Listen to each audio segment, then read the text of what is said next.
Mesdames et messieurs, bonjour. Il est 6h30 et c'est l'heure de vous informer sur RTI 1. Cette année, la fête du travail est passée inaperçue ou presque à cause du Covid-19. La célébration du 1er mai a été marquée hier vendredi par une rencontre tripartite à la primature. 4 centrales syndicales, le patronat et le gouvernement ont expliqué leurs attentes et leurs actions.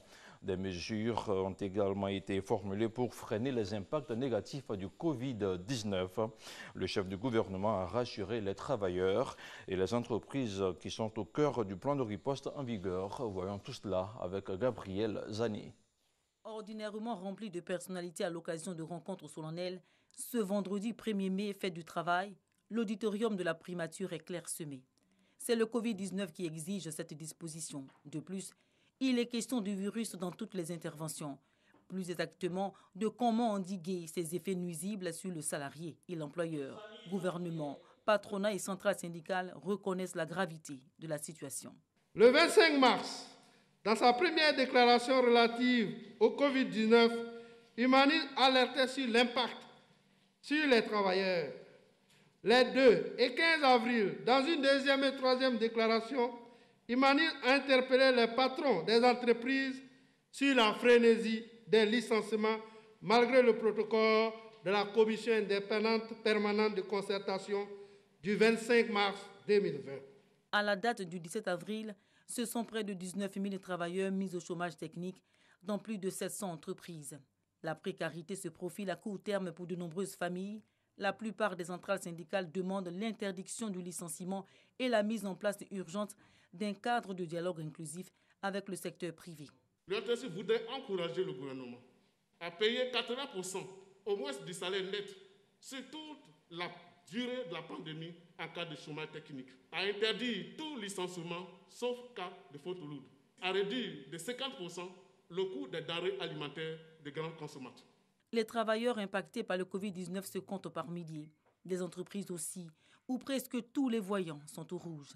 Les emplois sauvegardés ne le sont que grâce à des chefs d'entreprise qui ont sans doute anticipé l'entrée en vigueur des mesures annoncées ou qui ont encore suffisamment de trésorerie. Et si l'on y prend garde, au mois de mai et juin, la situation va se dégrader dangereusement.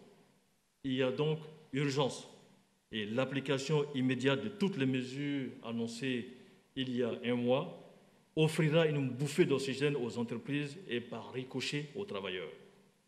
60 entreprises sur 100 feront faillite en 45 jours sur la crise sanitaire perdue selon le patronat. La restauration, l'hôtellerie, le transport, le tourisme, le commerce, les arts et spectacles sont aujourd'hui les secteurs les plus affectés. Les employeurs et les travailleurs sont au cœur de la réponse apportée par l'État. Je voudrais donc appeler le patronat à privilégier l'utilisation des mécanismes mis en place pour préserver les emplois. C'est seulement lorsque toutes les solutions auront été épuisées que le recours au chômage technique peut se comprendre, surtout dans une situation aussi inédite. En tout état de cause, le licenciement ne devrait pas intervenir dans cette situation. Pour sa part, le gouvernement est activement au travail pour opérationnaliser les différents instruments de soutien économique et social en liaison avec le secteur privé. Le gouvernement a lancé son plan de riposte pour les petites et grandes entreprises. Pour préserver le fonctionnement des entreprises, l'État a déjà consenti la suspension des contrôles fiscaux, le report du paiement des impôts et taxes sur une période de 3 mois, pour ne citer que ces mesures. C'est vrai, il y a un sentiment que les décaissements, en ce qui concerne notamment les fonds de soutien aux grandes entreprises et les fonds de soutien aux PME, ne se font pas de manière rapide. Mais en réalité, nous avons décidé, nous, de nous faire accompagner d'un cabinet de réputation internationale qui permettra de définir avec nous, puisque le patronat nous a déjà transmis donc les critères, qu'ensemble nous définissons les critères de telle sorte que tout le monde soit convaincu. Crise sanitaire muée en crise socio-économique sans précédent, Amadou Gon Coulibaly tient toutefois à rassurer ici qu'il n'y aura pas de crise Covid politique en Côte d'Ivoire. Seulement, Le coronavirus redéfinit les priorités. Le chef du gouvernement propose donc des discussions avec le patronat afin de parvenir à des points d'accord dans l'intérêt des entreprises et des travailleurs.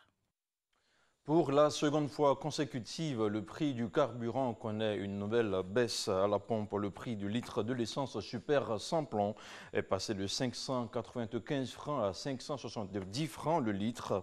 Et le litre du gasoil est passé de 590 francs à 570, soit une baisse de 20 francs sur la période du 1er au 30 mai 2020.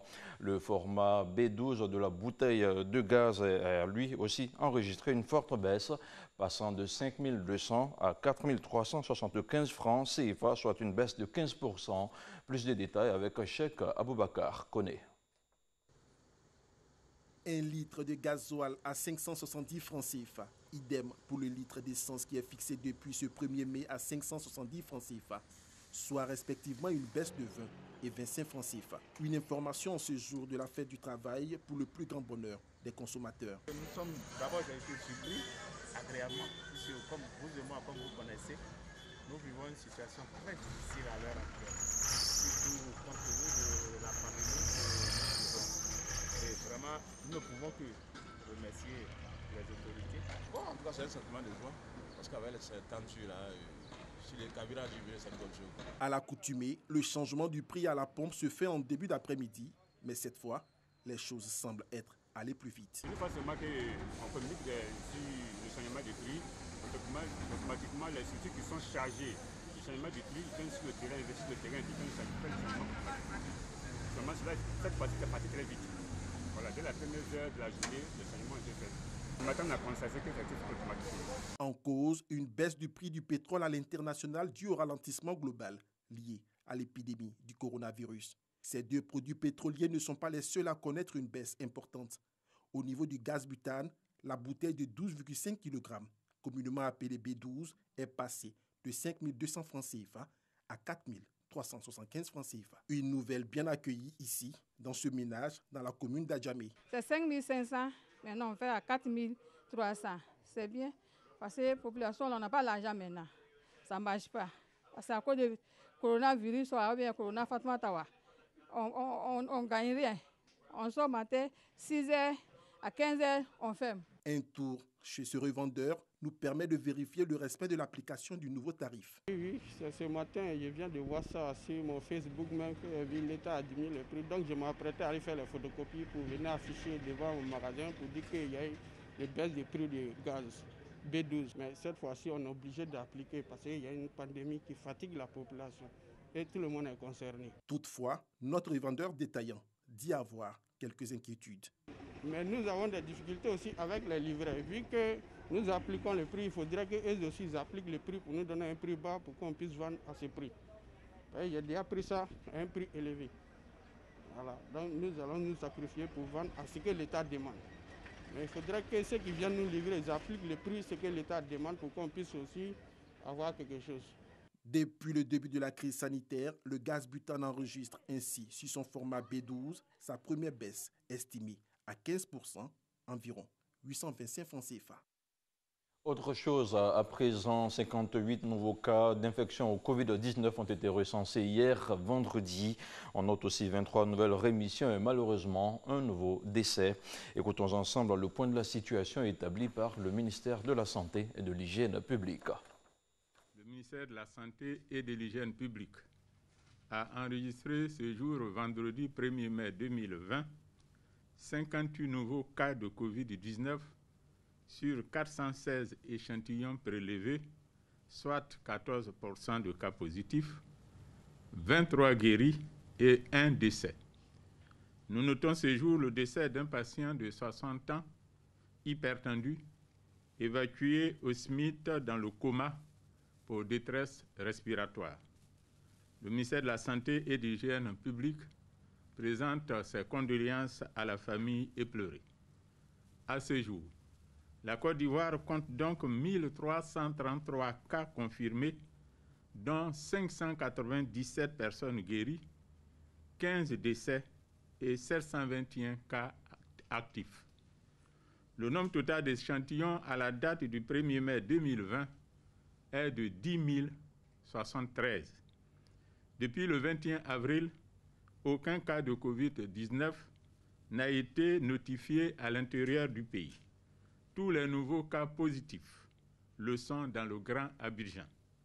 C'est le lieu de rappeler que les personnes fragiles et souffrant de maladies chroniques doivent rester confinées et limiter leurs déplacements au strict nécessaire afin de se protéger contre cette pandémie.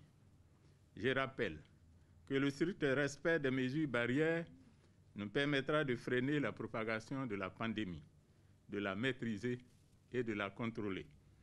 Par ailleurs, devant l'apparition des signes tels que la toux, la fièvre et les difficultés respiratoires, vous êtes priés de contacter en urgence les numéros gratuits suivants, le 101, le 119, le 125 et le 143, ou de vous rendre dans un centre d'accueil et de dépistage. Je souhaite une très bonne fête de travail à tous, et particulièrement à tous les acteurs du système de santé, et les félicite pour leur engagement et leur dévouement dans la lutte contre la pandémie. Que fait le maire de la commune de Koumassi pour combattre la maladie à coronavirus? Au cours du point presse du gouvernement, Ibrahim Bakongo Cissé a dévoilé une batterie de mesures mises en œuvre par sa commune. Autre invité à ce point presse, le ministre de l'économie et des finances, Adama Coulibaly, a quant à lui donné les grandes lignes du plan de soutien économique, social et humanitaire. Un plan porté par le gouvernement ivoirien. On écoute Mahama Traoré. Un mois après son entrée en vigueur, l'isolement du Grand Abidjan porte ses fruits.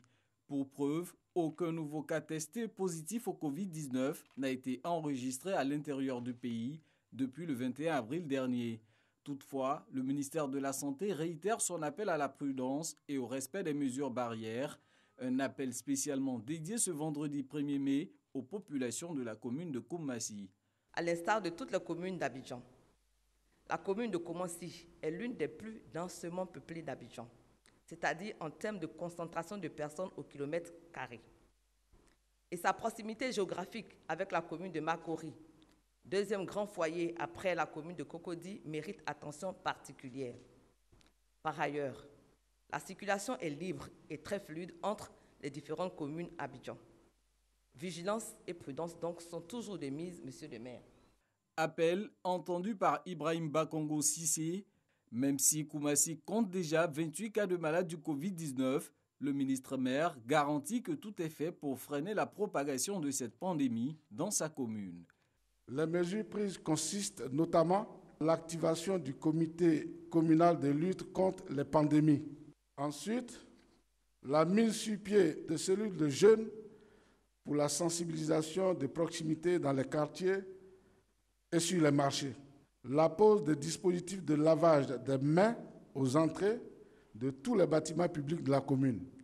L'aménagement des horaires d'ouverture et de fermeture des marchés. Ainsi, les marchés ouvrent à 6 heures et ferment à 14 heures. La désinfection quotidienne des marchés par nos services. La désinfection des espaces et lieux publics, à travers notamment l'opération de lavage des rues de la commune de Koumassi. Du fait de cette crise sanitaire, la mairie de Koumassi voit ses recettes baisser à l'image du lourd impact de cette pandémie sur l'économie nationale. Selon que la pandémie du Covid-19 est maîtrisée en fin juin, fin septembre ou en fin d'année, le taux de croissance économique de notre pays ressortirait respectivement à 3,6%, 1,6%, ou 0,8%, contre une projection initiale de 7,2% si nous n'avions pas été en situation de crise. Tous les secteurs de l'économie seraient touchés, notamment le transport, l'hôtellerie, le tourisme et le commerce qui sont les plus affectés. Adama Coulibaly annonce que le plan de soutien économique de 1 700 milliards de francs CFA s'active à relancer l'outil de production à travers plusieurs fonds dédiés aux différentes catégories d'entreprises. Il assure que les bailleurs de fonds sont disposés à accompagner l'État ivoirien pour le financement du plan de soutien économique, social et humanitaire.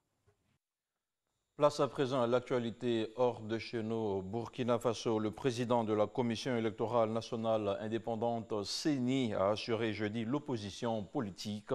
Newton Ahmed Barry a souligné que rien n'empêche les élections de se tenir le 22 novembre. Le Burkina Faso est confronté à la pandémie du nouveau coronavirus qui a suspendu le processus électoral des élections présidentielles et législatives, notamment les opérations d'enrôlement des électeurs. Plusieurs hommes politiques burkinabés ont déjà annoncé leur candidature à ce scrutin présidentiel. Il s'agit entre autres du président en exercice Roch-Marc Christian Kaboré, d'un ancien premier ministre, de l'ex-président Blaise Compaoré, de Kadri Désiré Ouedraogo, de Gilbert Noël Ouedraogo, de l'Alliance démocratique et de la Fédération, et de Tahirou Barry, ancien ministre de la Culture. Et puis, hors du continent africain, Kim Jong-un a participé à l'inauguration d'une usine d'engrais vendredi 1er mai, a indiqué l'agence de presse KCNA, le média officiel faisant part de la première apparition publique du dirigeant nord-coréen après plusieurs semaines de rumeurs sur son état de santé. Les interrogations sur l'état de santé de Kim Jong-un se sont multipliées depuis son absence remarquée aux célébrations du 15 avril, le jour du soleil considéré comme une fête nationale en Corée du Nord.